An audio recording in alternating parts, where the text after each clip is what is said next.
You're watching CNN. I'm Allison Cossack in New York. Any moment now, we are expecting to see the leaders of Sweden and Finland arriving at the White House. They're set to meet President Biden after submitting applications to join NATO. But first, U.S. stock futures are pointing to deeper losses. A day after a major sell-off on Wall Street, Dow futures are down over 300 points at the moment. The index lost more than 1,100 points, or 3.6% yesterday. Its biggest one-day decline since June of 2020. The S&P 500 dropped 4%. The Nasdaq skidded 4.7%. Investors are increasingly worried about rising inflation, a possible recession as well, after dire earnings reports from retail giants like Walmart and Target. European stocks are tracking the U.S. sell-off, with London's FTSE down as well. And in Asia, stocks mostly tumbled. The Hang Seng closed down over 2.5%. The Nikkei also fell almost 2%. I want to bring in Christine Romans, who's been following all the market action for us. Christine, you know what? We had that market meltdown yesterday. Watching these futures just fall even further. What can we expect to happen today? You know, it's an old Wall Street cliche that markets hate uncertainty, but it's true. And there's really a surplus of uncertainty. You saw inflation and supply chain drama in those earnings that you mentioned, and that really got investors skittish, running for the exits really here out of risky assets. And that tone holding into today's U.S. session, it feels like we'll have to wait and see if maybe it attracts some buyers who look at some of those big moves yesterday and think this is a buying opportunity, or whether it just feeds into the fear loop that we're having here. You haven't seen this, what they call in, market parlance, capitulation yet, but certainly you have seen some big moves. The Dow down 5,300 points since its peak earlier this year. That's 14%. It's even worse for the NASDAQ. The NASDAQ is all the way back to October 2020 levels. For blue chip investors, that's what's most likely in your 401k or your retirement accounts. You've lost a year of gains, 14 months of gains here. So you can see how just fearful people are. There are so many cross currents happening here at once, Allison. You've got COVID lockdowns in China that are threatening to snarl those supply chains. Bigger picture, you have supply chains that really need to be more resilient. So you're going to have to make some investments longer term, which is going to mean, a more period of uncertainty. You've got oil prices and energy prices moving high. You've got a war, Russia's war, right, with Ukraine that could be a real problem for food security and energy security. Any one of these storylines would be destabilizing. And you've got a half a dozen major uncertainties that will not be able to be fixed in just a day, but will take months, if not years. For example, the global energy playbook, the map rather, that'll have to be redrawn because of Russia. That will take time. Yeah, all of these cross currents that you talk about aside, we have to remember that the stock market is not the economy.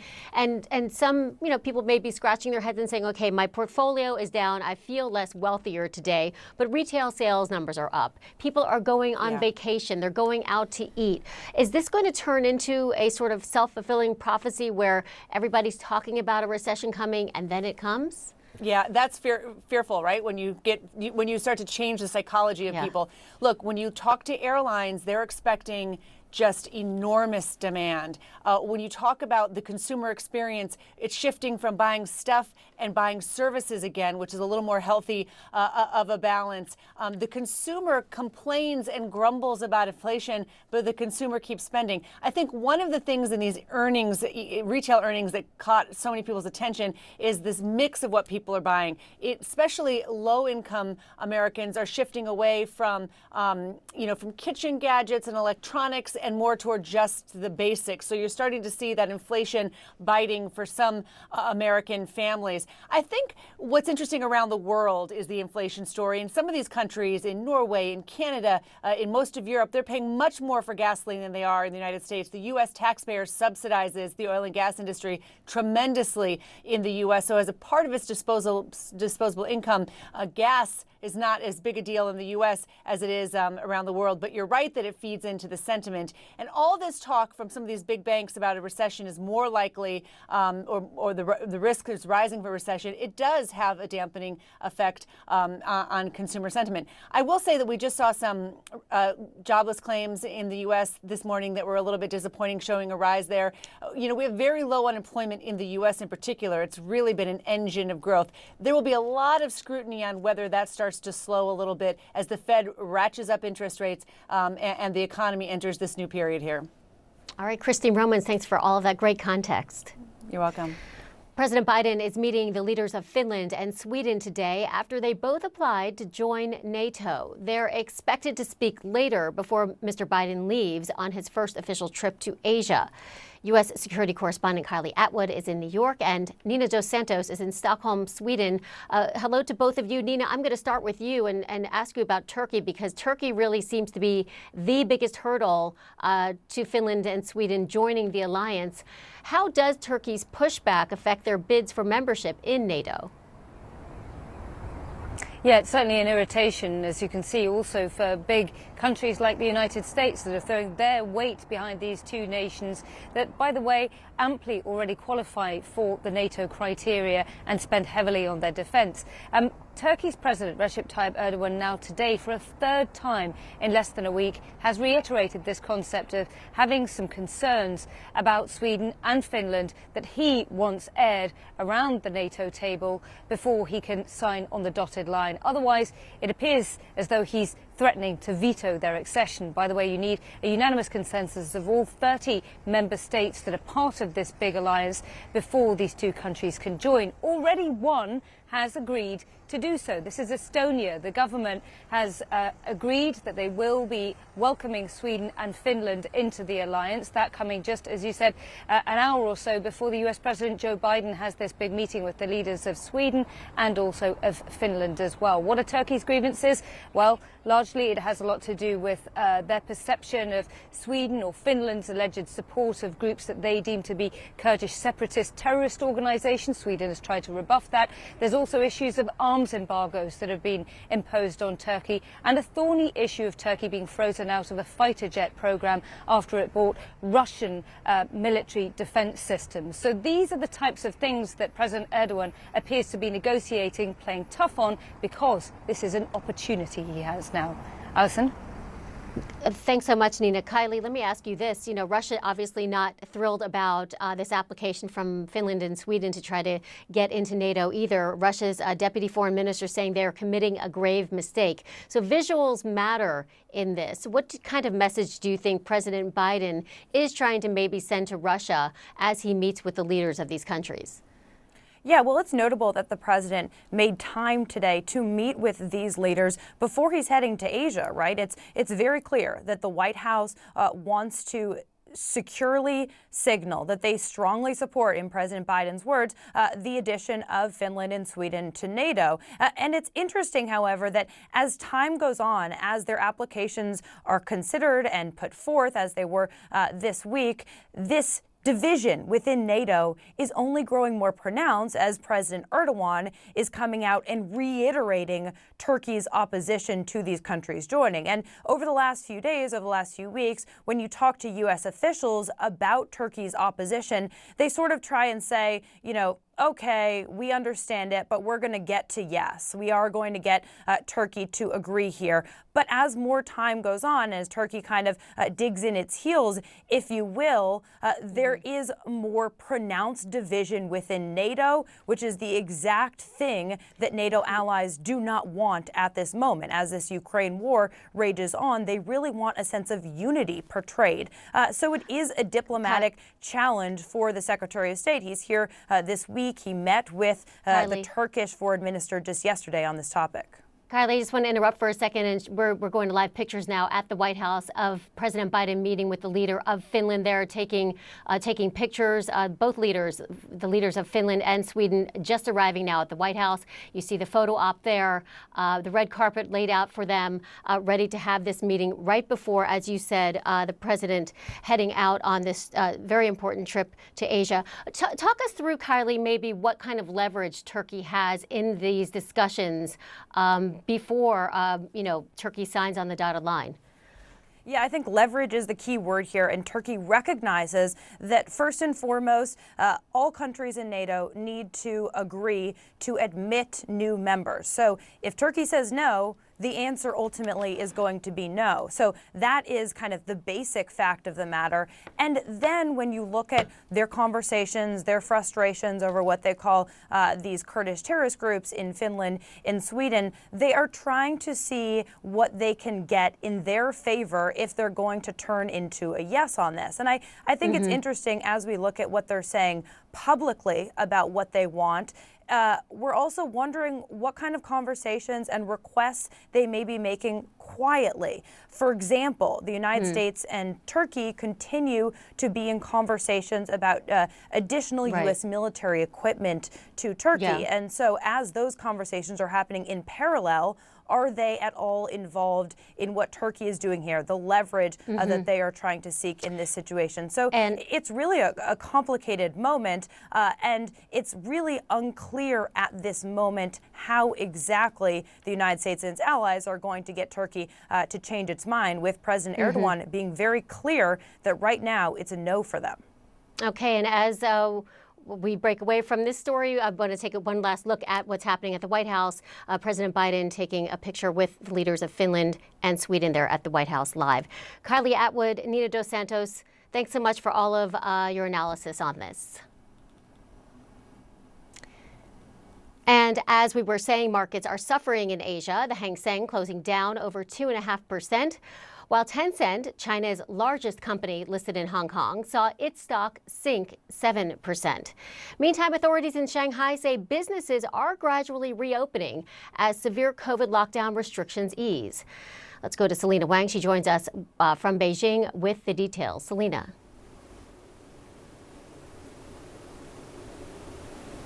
Selena, can you hear me? Allison, the key words here is that this is a very slow reopening process in Shanghai. Yes, I can hear you. Can you hear me?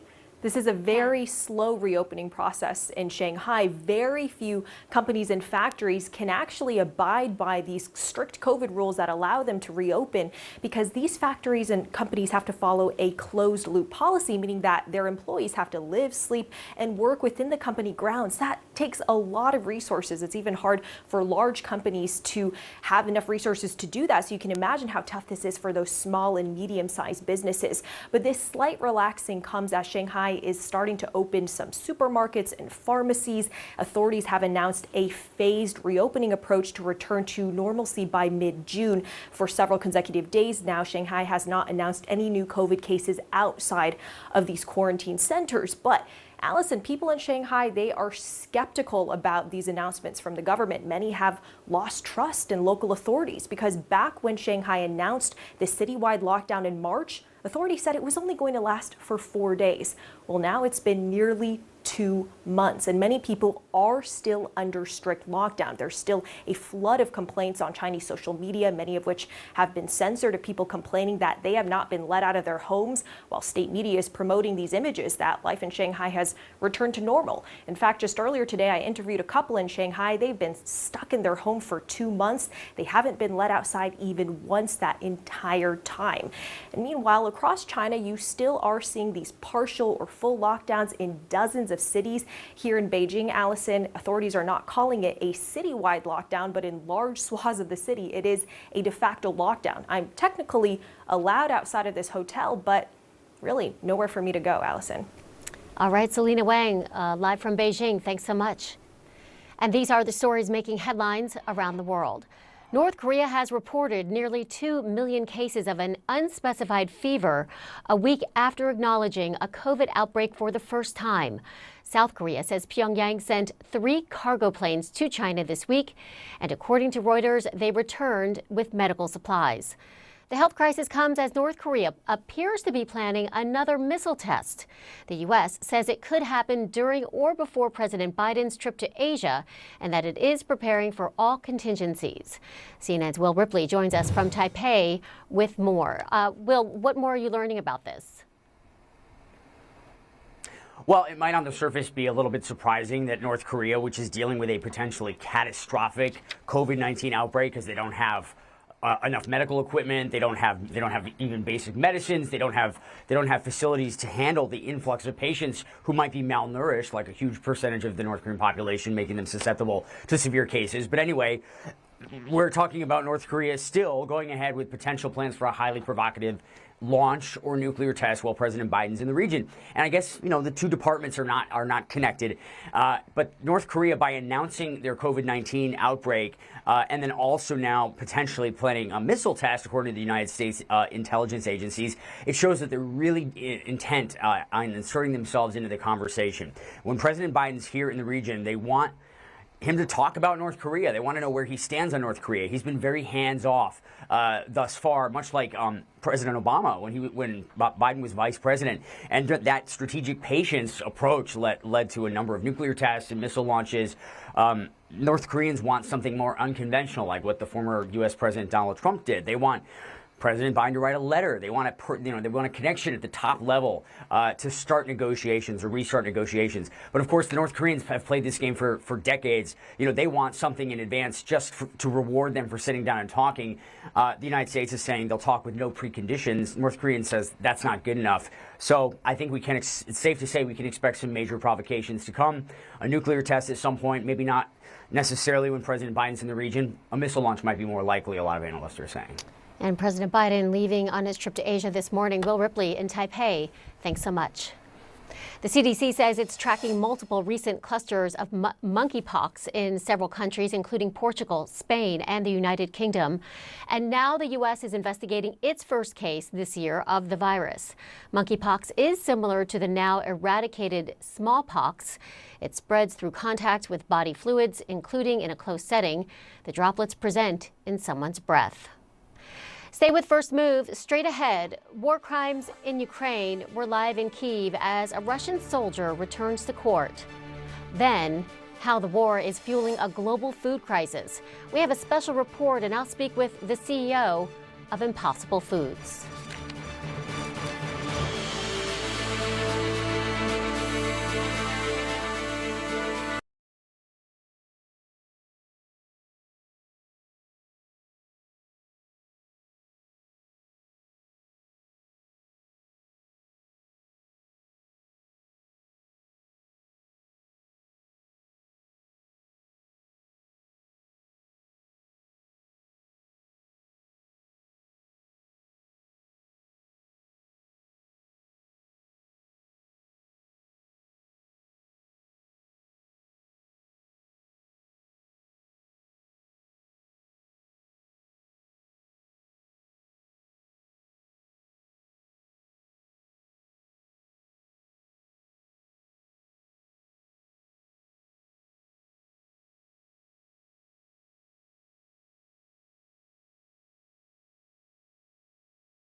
The trial of a Russian soldier accused of committing a war crime in Ukraine is ongoing today.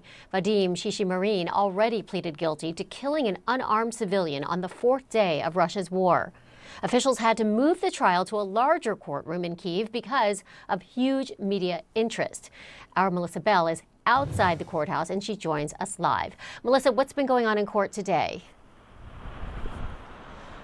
Well, this was the first big day of the trial. It had begun yesterday, was postponed, and what we've been seeing has really been very emotional inside that courthouse. I'm just outside it now. The session's just been adjourned, but what has been going on has been quite extraordinary. As you mentioned, the facts of the case, that 20-year-old Vadim Shishimarin, who's accused of killing that unarmed civilian. Now, Alexander Shelipova was that civilian. He was a 62-year-old Ukrainian man who'd been on his bicycle in a village not terribly far from the Russian border in Sumy region in the northeast of Ukraine. He'd been on his bicycle and he was shot allegedly by Vadim Shishimarin, who's now pled guilty to that charge. In the court today, Vadim Shishimarin was questioned by that man's widow. Have a listen. Can you please tell me, what did you feel when you killed my husband? Shame. Do you repent? Yes, I acknowledge my fault. I understand that you will not be able to forgive me, but I am sorry. Now, what emerged after that extraordinary moment, Alison, was more. We didn't simply hear today from Vadim Shishimarin. We heard from a second Russian prisoner of war, one of the soldiers who'd been traveling with him. To remind you of the bare facts of the case, his tank unit had been traveling from the Russian border. It hit a mine. He and his men then fled in a stolen vehicle and found themselves in this village shooting that civilian in order that they not be reported. In that car was another Russian soldier who also gave testimony today, really giving a sense of the chaos that they faced, of the fact that Shishimarin had been given an order to kill that civilian, that he'd initially resisted, but really painting a picture of the sort of mayhem that these young soldiers were facing as they undertook an invasion that many of them didn't properly understand. So much has come out of today's hearing, not just the emotion of the widow and the emotion of Ukrainians as they watch this, the first war crimes trial to be held even as the war rages on and the alleged war crimes continue to be discovered. Hearing from one of those direct victims, incredibly powerful, but also, again, a much better insight from the Russian point of view of what went on in those first few days of the war. So a very powerful hearing here today, and one again that's playing out in the context of a war that continues to rage on, Alison. Yeah, what an incredible moment in court there. Melissa Bell in Kyiv, thanks so much. The Ukrainian counteroffensive around the northern city of Kharkiv has driven Russian troops back to within 10 miles or 16 kilometers of the Russian border. CNN's Nick Payton-Walsh is at the front line. Every inch of respite from Russian shelling here comes at grotesque cost. What once rained down on the second city of Kharkiv now lands here.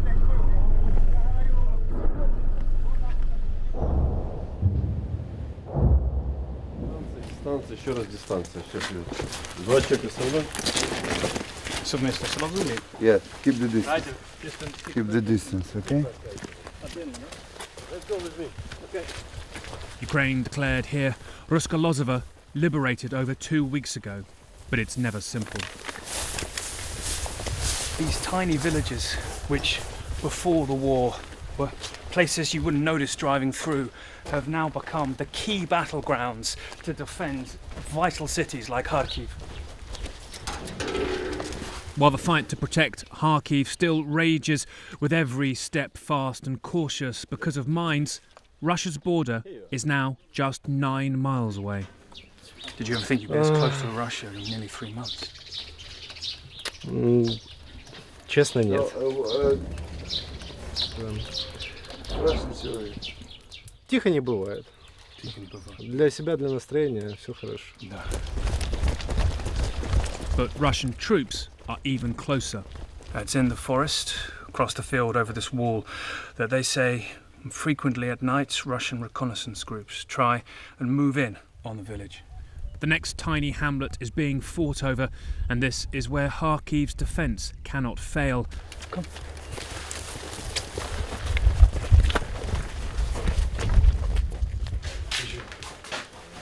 The US's most effective gifts in some of Ukraine's youngest hands. Anton says he did not expect to be at war aged 19. Ever been scared, I ask?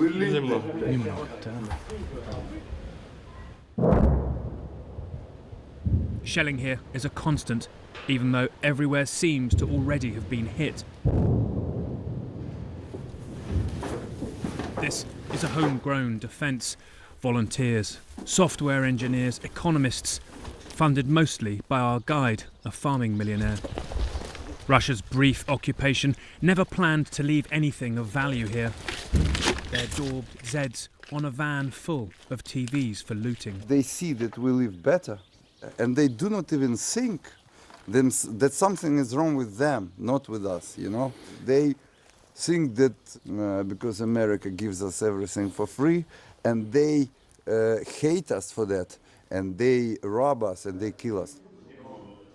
Men and women who have, in 3 months, learned courage only comes after knowing fear up close. The most scary moment was on the 5th day of the war.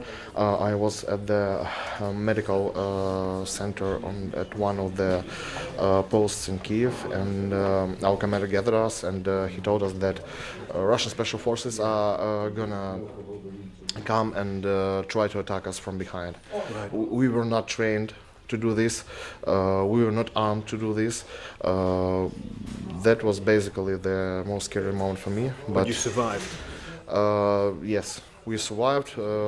Everybody made it okay, and I think that is that moment that killed fear in me. Here they hold back an enemy that's slowly proving as inept as it is immoral, by placing incredible value on the smallest patches of their land. Nick Payton-Walsh, CNN, Russco-ukrainskaya, Ukraine. Stay with CNN. The Market Open is next.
Welcome back. I'm Allison Cossack in New York. Wall Street is making a lower start after its worst day since mid-2020. The Dow, S&P, and NASDAQ all in the red again this morning. You see the Dow falling 360 points. Concerns over soaring inflation continue, excuse me, after retail giants Walmart and Target illustrated the consequences of it for the economy in their earnings reports this week. Shares of the two companies are under pressure again. Target dropped 25% yesterday, while Walmart lost 7%. You see red arrows for both of the companies at the moment.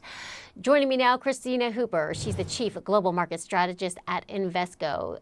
Christina, I know you're watching the market along with me. I'm curious to hear what you think was the catalyst that set the market off yesterday. Well, clearly there are growing inflationary concerns in terms of how it impacts earnings. And what we saw yesterday was just a reminder of how significant a role inflation can play in impacting negatively on earnings. In addition, we have growing recessionary fears in the United States. But to me, the bigger picture is that with rates going up and an expectation of an aggressive Fed rate hike cycle, we're seeing a re-rating of risk assets. We're seeing a re-rating really of assets in general, but it's really impacting stocks negatively. Everybody's asking when capitulation will happen. Are we getting close to it? I think we're closer to the bottom than we are to the top, but it is very, very hard to divine exactly where the bottom is until we're looking at it in the rearview mirror. My opinion is that we've already priced in much of a recession, and I don't believe we're going to see a recession. I think we've already priced in a very aggressive rate hike cycle, and I don't believe the rate hike cycle is actually going to be that aggressive. So there is upside potential. Again, we just don't know when we're going to hit bottom until it's in the rearview mirror. So with you saying that you don't expect a recession, what about stagflation? Is that in your view? Well, certainly we are going to see a slowing in growth, and we are going to see persistently high inflation, although I do believe it's going to be coming down slowly in the back half of 2022. So to me, that does not create a stagflationary environment. The 1970s was the quintessential stagflation environment, and that was when we had both high unemployment and high inflation. I think we're unlikely to see high unemployment. We have so many job openings in the US, in Europe, that what we're likely to see is a reduction in job openings, which should tamp down wage growth, but create an environment in which we actually don't see much of an increase in the unemployment rate, which is unlike. Christina, you say you don't expect the Fed to be very aggressive with its rate hikes. Is that because a lot of the work is really being done for them? I mean, you see the stock market tanking, so that that wealth is going away. You see the pressures on the consumer through earnings like Target and Walmart. Those are just the beginning. So I guess talk us through why you think the Fed actually won't be as aggressive as maybe the market thinks. Well, because the Fed has already done some of the heavy lifting through Fed speak, right? We've had a number of FOMC members come out and talk about how tough they're going to be this year. And that has already had an impact on financial conditions. They've tightened in the US, they're really tightening globally. One example is mortgage rates. We've seen them go up about 200 basis points since the start of the year. The Fed hasn't done that much tightening. This is in anticipation of tightening. So a lot of the heavy lifting has been done, and I think the Fed hopes to continue that by talking tough, but not necessarily having to carry as big a stick. Is there opportunity here? Oftentimes there is opportunity when you see the market fall so much. There is opportunity, but as I said, we don't know exactly where the market bottom is. So this is an opportunity to dollar cost average in if one has a long time horizon. At a certain point, this could be a generational investing opportunity if we see stocks sell off enough. But right now, this is certainly an investing opportunity, but I would advise dollar cost averaging in over coming months. And you have to have a strong stomach as well. Christina Hooper, Chief Global Market Strategist at Invesco, thanks so much for your perspective. Thank you, Allison. Coming up, Impossible is getting its products on more shelves around the world, even as consumers seem less hungry for plant-based alternatives to meat. The CEO will be with me in just a moment.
Welcome back. I'm Allison Cossack. Ukraine is one of the world's major grain producers, but Russian warships have blocked Ukrainian ports and cut off vital shipments of grain to some of the world's most vulnerable populations.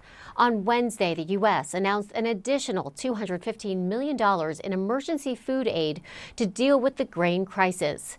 The UN's top food official pleaded with Russia's leader to end the blockade. It is absolutely essential that we allow these ports to open, because this is not just about Ukraine. This is about the poorest of the poor around the world who are on the brink of starvation as we speak. So I ask President Putin, if you have any heart at all, to please open these ports. At the same time, Russia is being accused of stealing farm equipment and tons of grain from Ukrainian farmers. CNN's Isa Suarez has more. Before the war, most of the food produced by Ukraine was exported through ports like this. Now these key trading docks have ground to a halt, blockaded by Russia, who, according to Ukraine's defense ministry, has also pilfered an estimated 400,000 tons of grain from Ukrainian farmers in Russian-occupied territory. Footage obtained by CNN from Melitopol, Zaporizhia, shows trucks bearing the white Z symbol of the Russian military, transporting grain to Russian-held Crimea. An act that President Zelensky's administration is calling food terrorism. This is not just a strike at Ukraine. Without our agrarian export, dozens of countries in various regions of the world have found themselves on the brink of food deficit. Through satellite images, we were able to identify the Russian merchant ship Matros Poznik, one of 3 involved in the trade of stolen grain, seen here at the port in Sevastopol, Crimea, on April 29th. From there, the vessel, carrying an estimated 27,000 tons of grain, according to maritime tracking site Fleetmon, travelled through the Bosphorus to Alexandria in Egypt, but was denied port. Then it went on to Beirut in Lebanon, but was also turned away. Finally, on May 8th, it reached Latakia, the principal port in Syria, according to shipping sources and Ukrainian officials. So in this situation, I mean, the countries in the Middle East and in the Northern Africa, they don't have choice, okay? And they will import wheat from anywhere from where it's possible. So I think this is really state-supported theft of Ukrainian assets, of Ukrainian grain. For Russia, stealing wheat and other grains during the war could prove lucrative. The price of wheat has skyrocketed so far this year, more than 60% or so, spiking after the war started on February 24th. And how much of a valuable commodity is it? Well, the price of wheat is now trading about $400 a ton on the world market. As supplies run low and as prices continue to rise, there are fears the war is pushing the world to the brink of a food crisis, with the German foreign minister calling Russia's actions a deliberate war of grains. After seeing for himself the tons of grain, wheat and corn stockpile in Odessa, the president of the European Council, Charles Michel, vowed the EU, with support from the US, will help look for ways to export grain from Ukraine. Some of it is already being shipped from ports in neighbouring Romania, but still only a fraction of Ukraine's total production. More help is needed if Europe's breadbasket is to continue to feed the world. Isa Suarez, CNN. As grocery prices around the world soar and the war in Ukraine sparks fears of a food crisis, Impossible Foods is expanding. The maker of plant-based meat alternatives says it wants to make the global food system sustainable, and it just launched 2 products in the UK. It comes as some consumers seem to be pulling back from alternatives to meat. Peter McGuinness is CEO of Impossible Foods, and he joins us now. Thanks so much for coming on the show today. Thanks for having me, Allison. It's good to be here. So Wall Street has actually soured a bit on plant-based food stocks. I know that you're not publicly listed, but your competitors have gotten hit. So, you throw in the competition space that's out there in the space, you throw in inflation and supply chain issues.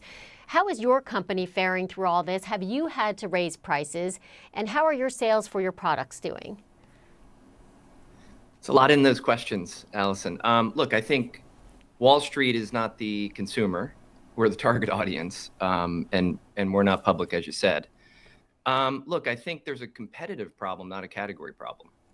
I think the category is ripe to grow. We're growing share year over year. We're growing at 65% year over year in terms of sales.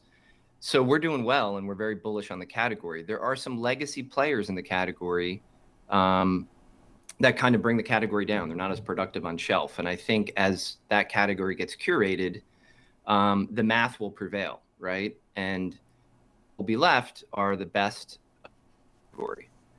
So there are some unproductive SKUs on shelf that are impacting the category from a legacy perspective, and those will come off over time. And we're continuing to innovate and give people, options. And I think technology now has enabled the food to be very close to the animal product. In fact, many of our products are preferred to the animal product. So you take better food, and then on top of that, it's better for you, and on top of that, it's better for the planet. You start to get a pretty robust value proposition. Mm-hmm. In terms of pricing, with our growth and our operating leverage and our fixed cost absorption and our redundancy in our supply chain, we haven't had to raise prices. So where animal products, particularly beef, has gone up 30-40% in the last year. So we're quite competitive from a price perspective. You know, the global food system is under significant pressure to keep up with the world's growing population.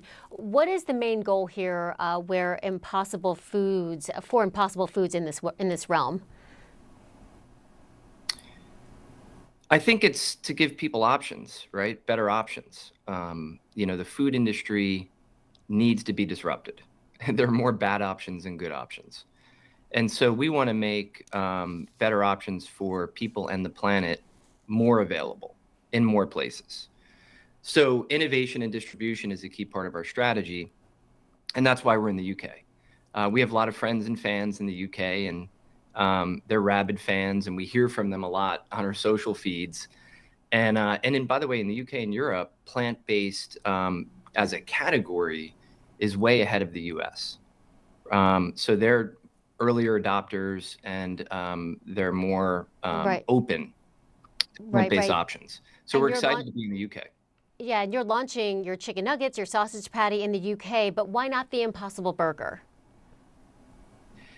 We will launch the Impossible Burger in time. There's some regulatory, administrative things we need to do, which are just formalities, and we'll get there. But we're going to start with the chicken and the pork and then the beef. We're in the UK for the long haul, and so that'll come over time. And I know you called it a formality, but there is some concern here in the U.S. A lot of health experts have spoken out about plant-based meat, how it's highly processed, it's high in sodium, and plus the questions about the ingredient that is in question to get those burgers on the shelf in Europe. The ingredient that gives the burger that meaty flavor and color. And so there's talk about that some of these plant-based meats aren't much healthier than a meat-based burger. What do you say to all that? Yeah, I think there's a lot of myths and misconceptions out there. In the end of the day, we have low to no trans fat, we have zero cholesterol, and it's 100% plant-based. So that is better for you, that is better for the planet. But all products in the plant-based meat category are not created equal. Some do have high sodium. Some are more processed than others. So to just say that plant-based meat alternatives in general are not good for you, I don't think is fair. I think it's a bit lazy. And in terms of processed, that's an interesting word, right? I think the definition of process is important, right? I view process as artificial. We're not making Twinkies. We're making meat from plants. So if you want to call that processed, then I guess we're processed. But we feel good about our manufacturing processes. We feel good about our ingredient list. We're always looking to improve them with technology. But we feel great about our products and taste, flavor, nutrition profile, and how they help the planet, particularly climate. Peter, quickly, I want to ask you about this. I know that an IPO for Impossible Foods was expected to happen before April. It hasn't happened yet. Why not? And what is the timing of an IPO, if that's even going to happen? Yeah, I don't know anything about the April date. 6 weeks into being CEO. Look, I think everything's on the table. We're in a fortunate position to have a strong balance sheet and our cash position strong, so we don't have to go public or need to go public, and so we'll go public when we're ready to go public. But I wouldn't put, it's on the table, and the timing is really up to us. Okay, Peter McGinnis, CEO of Impossible Foods. Thanks so much for being here today. Thank you, Allison. Thanks for having me. You got it. Coming up, another tough day on Wall Street. Stocks are down right now after a heavy sell-off yesterday. More market analysis coming up next.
Welcome back. I'm Allison Cossack. U.S. stocks are trading lower again after a major sell-off on Wednesday, the worst on Wall Street in about 2 years. The Dow is falling right now, 445 points. It's down by almost 15% this year. Paula Monica joins us now. You know, and you look at even the NASDAQ, it's even worse. It's down about 30% for the year. These numbers are really just shocking. And what's setting this off is those earnings from yesterday. We're getting, you know, a bird's eye view of how these supply shocks are really hurting and impacting consumers. Yeah, definitely, Allison. We had really poor results and guidance from Walmart and Target in the past few days that have spooked investors. Clearly, these companies are hurting because of those supply chain constraints that you mentioned. And I think we're also seeing that consumers are starting to really just hunker down again, and they're spending on essentials, but maybe not on big ticket items that would really help these retailers. Kohl's, another retailer, big department store chain that's been struggling. Their numbers were not very good this morning. But what's troubling too, Allison, is this sell-off is starting to spread. We're seeing earnings weakness in other sectors as well. Cisco, Dow component, big tech giant, their stock is getting crushed today because of their guidance, and that is leading to a broader tech market sell-off. So this is kind of the work that the Fed wants to kind of see done. It wants to see the consumer pulling back. It wants to see sort of this shell-shocked situation, I'm thinking. So does this mean that we can expect fewer aggressive rate hikes in the future? I'm not so sure yet. I mean, I think you're right that the Fed wants to see the economy cool a little bit, but maybe not so drastically that you're going to start hearing more talk about a hard landing for the economy as opposed to a soft landing. The Fed definitely wants inflation to cool because it can't go at this pace indefinitely without hurting the economy for the longer term. So the Fed is really trying to rein in those inflation pressures. The problem, of course, Allison, is if you aggressively raise rates too many times, that could hurt corporate profits, that could hurt consumer spending. And I don't think the Fed wants a long bear market and another great recession. Yes, recessions are inevitable and necessary, but hopefully we get a shallow downturn and not something really dramatic that spooks investors and consumers for a long period of time. How far are we from the bottom, very quickly? I don't think we're there yet. I think we have some downside still because earnings are coming in and the guidance is pretty weak. And investors look ahead. And if they're looking ahead to weak results for the rest of the year in 2023, stocks could tumble a little bit more. All right, Paula Monica, thanks so much. And for those of us old enough to remember George W. Bush making slip-ups in speeches as president, last night we had a reminder of the old days. Bush, who sent U.S. forces into Iraq to overthrow Saddam Hussein, seemed to get a little confused while condemning Russia for invading Ukraine. Listen to this. The result is an absence of checks and balances in Russia and the decision of one man to launch a wholly unjustified and brutal invasion of of Ukraine. Iraq, anyway. 75. Okay, but a reminder as well, even President Biden at his age gets slipped up there as well.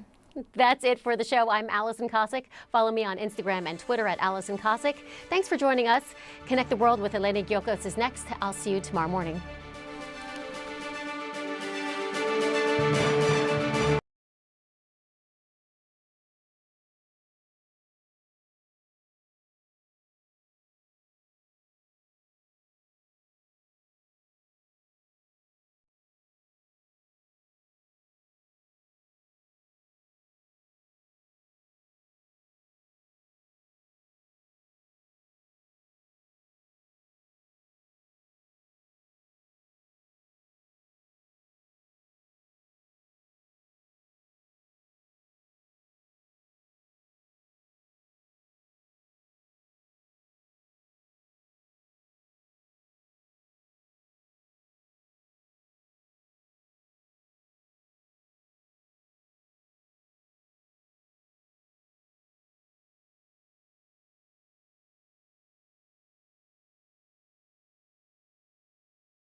A remarkable moment in a Kyiv court, the first war crimes trial of the conflict. The 21-year-old defendant apologizing to the victim's widow. And we were not trained to do this. We were not armed to do this. That was basically the most scary moment for me. But you survived? Yes, we survived. on the front lines with Ukrainians pushing Russia's soldiers right back to the border. And that is a major worry, and it's not just, I have to tell you, a major worry for this country, it is a major worry for the developing world as well. And so if I had to sort of, sorry for being apocalyptic for a moment, but that's a major concern. Central banks around the world warning of rising inflation, and the markets are listening. Hello and welcome to Connect the World. I'm Eleni Jokos. I'm in for Becky Anderson. Right, welcome to the show. And this hour, the leaders of Sweden and Finland are at the White House meeting with US President Joe Biden about their country's formal applications to join NATO. The moves to join the alliance, a direct result of Russia's war on Ukraine. The three leaders are scheduled to speak from the Rose Garden later this hour, and we'll bring you that live. But first, we go to the ground in Ukraine. The first war crimes trial of the conflict ongoing in Kyiv. That is adjourned until Friday. Earlier, a Russian soldier spoke in court a day after pleading fully guilty to killing a 62-year-old man in northeastern Ukraine in the early days of the war. In a remarkable moment today, he apologized directly to the victim's widow. Can you please tell me, what did you feel when you killed my husband? Shame. Do you repent? Yes, I acknowledge my fault. I understand that you will not be able to forgive me, but I am sorry. One more question. Why did you come here? Did you come to defend us? From whom? Did you defend me from my husband you killed? Our command gave us an order to move in as a column. I didn't know what would follow. Meantime, Russia now says 1,730 Ukrainian soldiers have surrendered from the Azovstal steel plant since Monday. Ukraine won't confirm that number or say how many are still inside Azovstal. Video from Russia's defense ministry shows wounded Ukrainians in a hospital. The International Red Cross is now registering hundreds of soldiers who left the steel plant in accordance with the Geneva Conventions. We've got Suzanne Malveaux following the Azovstal developments for us from Lviv in western Ukraine, and Melissa Bell is watching that trial in Kyiv. Welcome to both of you. Suzanne, I want to start with you. So many developments happening in terms of what we're seeing in Azovstal. Importantly, the Red Cross is registering soldiers. The numbers that the Russians are giving us right now have not been confirmed by the Ukrainians. But again, the fate of where those soldiers will go next really lies in the hands of the Russians. That's right, and that's the concern of so many families, their loved ones in the hands of Russians now in that Russian-controlled territory. We are hearing from Ukrainian government officials today for the first time since Monday. They've been very tight-lipped on the state of play out of the steel plant in Mariupol, but they have confirmed now that, yes, the evacuation does continue. It started on Monday, and they say it does continue. This official also saying that there's been a reduction in the intensity of hostilities in that Mariupol region.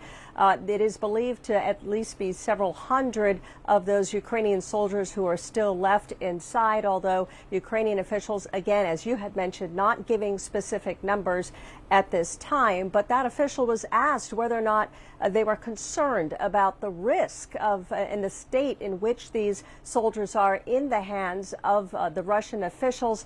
And this official saying, quote, "We know that our enemy is insidious, but we believe that the word given by them will be fulfilled." And what is he talking about? Well, he's talking about the fact that first, The Russians have said that, yes, they will take care of the wounded, the most severely wounded, that they will tend to them. They are in a medical facility in that Russian-controlled territory. Most of the others are at a detention facility not far from the front line, again in that Russian-controlled territory, and they say that they will be treated in accordance with international law in a humanitarian way. But at the same time, they also say that, yes, they will undergo some questioning, some interrogations to determine whether or not their investigative committee believes that they committed some kind of crime, and war crimes specifically. And so there's a great deal of concern, as you can imagine, because of Russia's track record in terms of how they treat those prisoners of war. Yeah, Suzanne, I want to talk about, sort of the general landscape, because we're seeing counter-offensives launched by the Ukrainians that are becoming exhaustive for the Russians. And as we're starting to see ground troops, start to retreat, it seems the messaging is that it's aggravating the Russians and they're launching a lot more airstrikes. Could you give us some clarity in terms of what the targets are right now? Well, certainly the Russians are trying to move to the west, and that they are basically intensified the fight in the east. But the strategy also seems to be that cross-border fighting, the skirmishes on the borders in several different villages, to distract the Ukrainian military, to have them tend to what might be seen as putting out small fires so they don't concentrate and focus on what the Russians are doing in the east, which would be to move across and to take that territory and to move into the sea, to open up those trade routes, to shut down the transportation of grain, to shut down the economic means of the Ukrainian people.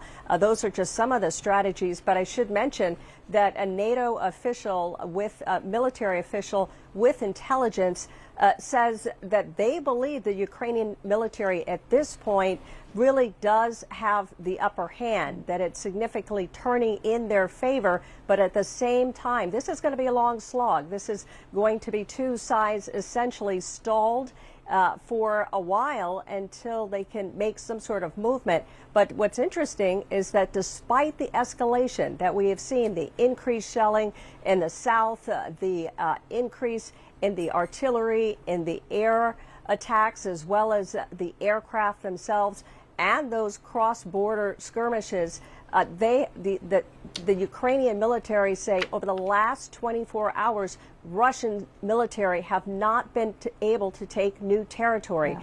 That is aligned with what the NATO official is saying. Suzanne Morveau, thank you so very much for that update. We have Melissa Bell in Kyiv watching the war crimes trial that is currently ongoing. Melissa, hearing that apology to the victim's family is really quite a turning point, one would say. I want you to, you were in the courtroom from my understanding. What did you hear? And I know that the trial has been postponed until Friday. That's right. We will hear the rest of it. It's been adjourned for the time being. The prosecution is calling for a life sentence for Vadim Shishimarin.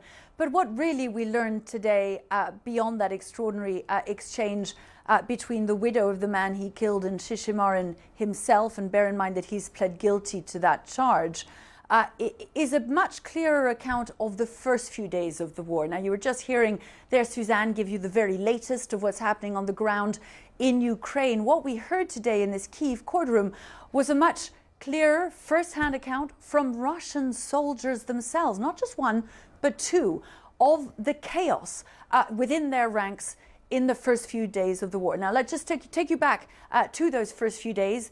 You'll remember in the very early days from February 24th, when those Russian tanks rolled in to Ukraine, confidently imagining that they would make it to Kyiv fairly quickly. Several of them got bogged down. There were those iconic images from the first few days of the war where you saw those great columns unable to move. Well, one of those columns that got stuck was Vadim Shishimarin's, which was heading towards Kyiv from Belgorod, we understand, according to sources and verification that we've been able to carry out, through Sumy province and on its way. Now, It got bogged down close to a small village. The men from that division then had to flee, amongst them Vadim Shishimarin and several other of his men, in a car. They fled. They got to a house, saw a civilian. Vadim Shishimarin was given the order to kill him. Now, what emerged in court today, because it wasn't just his testimony we heard, but another of the soldiers traveling within him, was the chaos that was going on around them. And the fact that Vadim Shishimarin, both men say, he shot because he was given the order to shoot. But it really painted a picture of these young men who suddenly found themselves in tank columns that they had to flee, and in chaotic circumstances having to make split-second decisions and take orders in circumstances that they themselves had trouble understanding. Eleni. Yeah, Melissa, and a really important point there. Take orders from whom? Thank you so very much for that update. Now I want to take you to the front lines of the war, specifically the Ukrainian counteroffensive around the northern city of Kharkiv.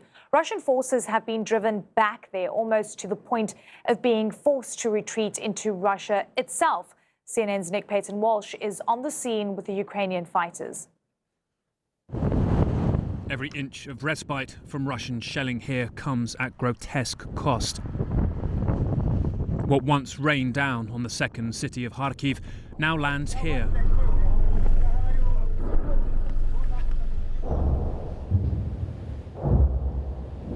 Дистанция, еще раз дистанция. Два человека со мной. Совместно сразу или? Yeah, keep the distance. Keep the distance, okay? Ukraine declared here Russco-ukrainskaya liberated over 2 weeks ago, but it's never simple. These tiny villages, which before the war were places you wouldn't notice driving through, have now become the key battlegrounds to defend vital cities like Kharkiv. While the fight to protect Kharkiv still rages, with every step fast and cautious because of mines, Russia's border is now just 9 miles away. Did you ever think you'd be as close to Russia in nearly 3 months? Честно, нет.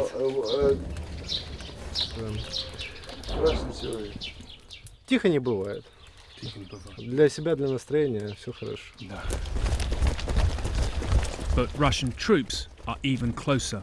It's in the forest, across the field over this wall, that they say frequently at night Russian reconnaissance groups try and move in on the village. The next tiny hamlet is being fought over, and this is where Kharkiv's defence cannot fail. Come.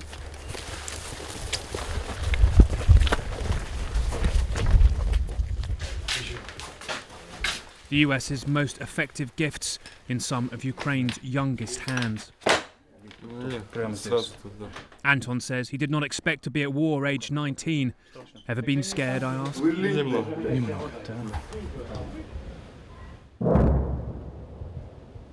Shelling here is a constant, even though everywhere seems to already have been hit. This is a homegrown defence. Volunteers, software engineers, economists, funded mostly by our guide, a farming millionaire. Russia's brief occupation never planned to leave anything of value here. Their daubed Zeds on a van full of TVs for looting. They see that we live better, and they do not even think that something is wrong with them, not with us, you know. They think that because America gives us everything for free, and they hate us for that, and they rob us and they kill us. Men and women who have, in 3 months, learned courage only comes after knowing fear up close. The most scary moment was on the 5th day of the war. I was at the medical center at one of the posts in Kiev, and our commander gathered us, and he told us that Russian special forces are gonna come and try to attack us from behind. Right. We were not trained to do this. We were not armed to do this. That was basically the most scary moment for me. But you survived? Yes, we survived. Everybody made it okay, and I think that is that moment that killed fear in me. Here, they hold back an enemy that's slowly proving as inept as it is immoral by placing incredible value on the smallest patches of their land. Nick Payton-Walsh, CNN, Russko-ukrainskaya, Ukraine. All right, and coming up, US President Biden will welcome Swedish and Finnish leaders to the White House. He's backing their bid to join NATO, but a key NATO member is doubling down on NATO and saying no. Details just ahead. And as the global markets come up under more pressure, we'll ask if the world is facing a grim slowdown and a food crisis.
Surging inflation, a potential recession, and the Treasury Secretary of the world's biggest economy saying the environment is, quote, filled with risks, all translating into rattled investors and volatile global markets. You're seeing more pressure today on stocks. As you can see, pretty much a sea of red. And that's after Thursday's massive sell-off, the worst day for markets since the early part of the pandemic. High prices, we know, are hitting the world's big economies like the US and the UK. And now combine that with Russia's war in Ukraine, battering the global food system, and you have the Bank of England warning that food prices could be apocalyptic for the poorest among us. Take a listen. That is a major worry, and it's not just, I have to tell you, a major worry for this country, it is a major worry for the developing world as well. And so if I had to sort of, sorry for being apocalyptic for a moment, but that's a major concern. Matt Egan in New York, when you have a central bank governor using the word apocalyptic, that in itself creates absolute concern about where the future is going. Look, inflation is going to be an issue. You've got supply chain constraints, you've got higher oil prices, you have a war that's creating uncertainty. There's just so many stories that are playing out at the same time. I want you to give me a sense of what you guys are experiencing in the US at the moment. Well, Lainey, you know, inflation is rising at really the fastest pace that anyone has seen in a very long time. I mean, a lot of people haven't actually seen this kind of inflation in their entire lives. It is a cost of living crisis. Gasoline, which is something that people pay so much attention to because They see prices when they drive by, and they feel it every time they fill up. Gasoline prices are at record highs. It seems like every day they're going further into record territory. Electricity costs, home heating costs are up. Food prices, as you mentioned, a big one, milk. Milk prices are rising at the fastest pace since 2008. This is a big concern. Obviously, families rely on milk. There was a study out of the UK that talked about that milk prices could be up 50% in the UK. And this is because farmers are under so much pressure right now. They're dealing with really high costs for energy. Their fuel costs are up. Their feed costs are going through the roof. Fertilizer is a huge problem as well. And all of this is actually being made worse by Russia's invasion of Ukraine. I talked to David Beasley, the head of the World Food Program at the UN. And last week, he told me that he's worried that food prices are rising so rapidly that it's going to cause social unrest in various countries around the world. He said that when parents can't feed their children, then all the politics get unsettled. And he made a direct comparison with what we saw more than a decade ago with the Arab Spring, which he pointed out was partially driven by concerns about inflation and high food prices. And today at the UN, Beasley talked about how the ports in Ukraine that are being blocked by Russians have to get reopened as soon as possible. He said if that doesn't happen, it amounts to a declaration of war because it's going to push millions of people to the brink of starvation, Eleni. Yeah. Yeah, and it's a dire prognosis, Matt. Absolutely. That is why you need to put that milk in the fridge. No wastage here. Good to see you. Thank you so very much. Thank you, Eleni. All right. And over in China, officials in Shanghai have laid out a two-stage reopening plan for businesses. Initially, companies will be required to adopt a closed-loop or half-closed-loop system. So many workers will have to sleep and live and work in isolation. Similar to athletes at the Olympics, officials will then reassess in June. Shanghai's mayor says businesses have been slow to reopen because of the city's strict COVID restrictions. On Wednesday, the city saw 719 new cases and 1 death. Selena Wang is following the story for us from Beijing and joins us now live. Selena, firstly, I'm glad to see you out of Kunming. Great to see you in your final destination. I know it's been, a tough journey for you, and this is basically what so many people in China are experiencing as well. But when we're seeing these open loop, closed loop scenarios that are being put down as possible policies, how are businesses responding right now?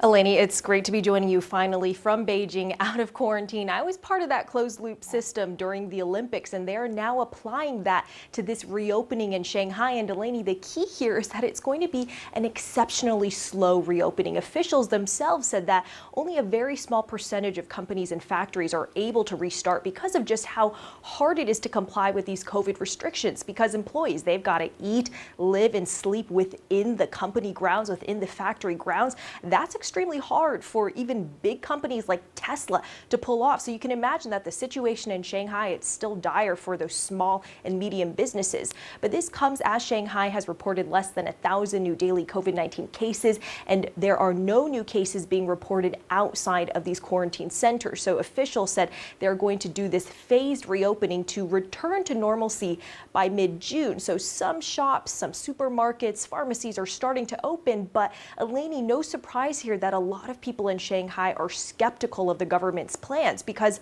when in March they announced the citywide Shanghai lockdown, authorities said it was only going to last for 4 days. Well, now it's been nearly 2 months, and there's still a flood of complaints on Chinese social media of people who've been saying, hey, I'm still locked in my apartment, while state media is publishing photos of this return to normalcy in Shanghai. In fact, I just interviewed a couple earlier today who tell me that they've been locked in their homes for the entirety of these 2 months. They haven't been able to go outside except for COVID testing.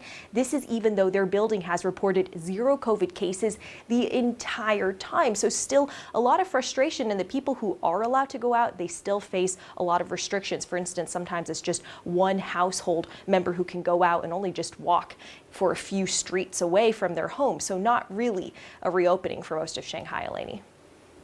All right, Selena, good to see you, and as always, stay safe. Now, as China appears to be getting its COVID outbreak under control, at least in some areas, Cases in neighboring North Korea are skyrocketing. The country has recorded 2 million of what it calls fever cases, and that's just in the last week. Earlier, 3 North Korean cargo planes traveled to China and back. Now, it's a significant move as North Korea has kept its borders mostly closed for the past 2 years. It comes as China has vowed to fully support its ally as it battles its first reported COVID-19 outbreak. CNN's Will Ripley has been following the story for us from Taipei. Well, I have to say, when I look at these so-called fever cases, it kind of gives you a sense of urgency. This is despite the other official numbers in terms of the official COVID-19 cases being reported. And the difference for North Korea is the isolation of the country, even more so these last 2 years during the pandemic, and the real lack of basic medical necessities like ventilators, like medicine, the kind of thing that people in the United States and other countries, relied on and therefore weren't as frightened to contract this fever, this COVID-19. It's terrifying for people in North Korea. And especially for the people in North Korea, a large percentage who are malnourished, who are food insecure. They're not getting a nutritious diet every day. Their immune system's compromised. So when you think about all of that, and then you think about the lockdown that they're now in to try to protect the population, even though Omicron has been known to defeat pretty much all lockdowns and other types of safeguards, there are people in their homes running out of food if they're not already out of it and not sure what they can do. Scared to go outside, but on the other hand, how do you feed the family? So you think about these people, and of course, we can't be there to tell their stories because North Korea has essentially forced out all foreign observers because when they hermetically sealed the borders, all that the foreign embassies had was the cash they could carry in. There's no banking system, no wire transfers.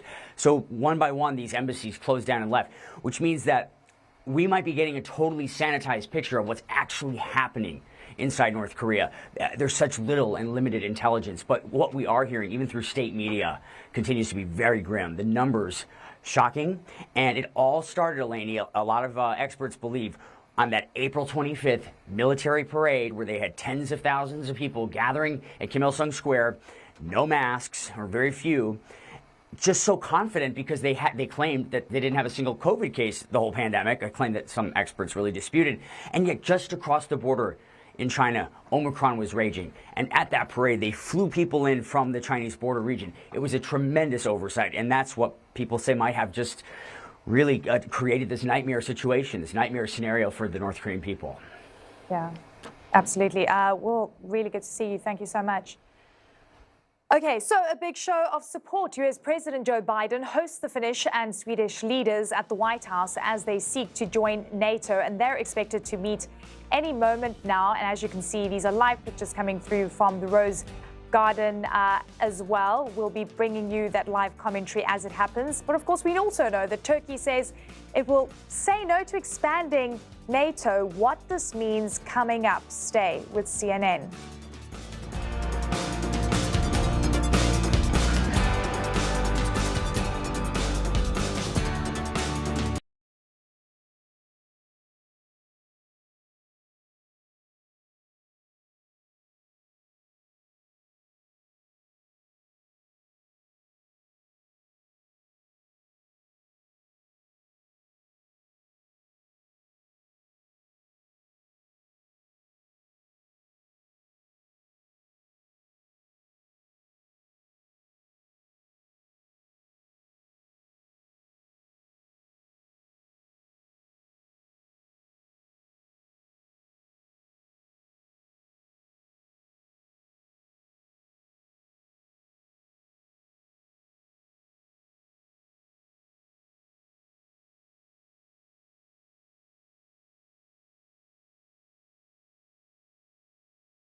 Right, you're seeing live images coming through from the Rose Garden at the White House, and we're expected to hear from President Joe Biden shortly. He met with Finnish and Swedish leaders earlier today as they do a historic move, joining NATO, making a formal application to join NATO. This is a really big show of force and, of course, importantly, the US's support as well. It's a signal of unity to Russia and the world.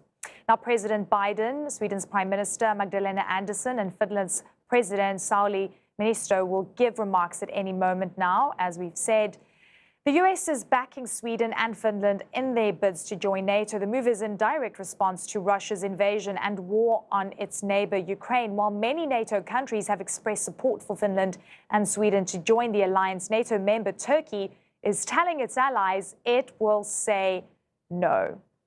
Right, we have Fabrice Pothier joining us right now. He's the former Director of Policy and Planning at NATO. He is also the CEO of Rasmussen Global and Senior Consulting Fellow at the International Institute for Strategic Studies. I just have to say, Fabrice, I'm watching very closely what is happening at the Rose Garden. I think the leaders are going to speak imminently, but let's try and get a couple of questions in before we get to that conference, this press conference. Really good to see you. I just want to understand how important this meeting is, Biden meeting with the Swedish and Finnish leaders. Well, obviously, this is a big symbolic meeting. It's a form of full endorsement from the US president with his Swedish and Finnish counterparts in saying, basically, you're welcome in the family. And I think coming at a time when, as you mentioned earlier, Turkey is for the moment putting a veto on their membership, it sends a very useful signal to not only Russia, but also to some NATO members. Yeah, I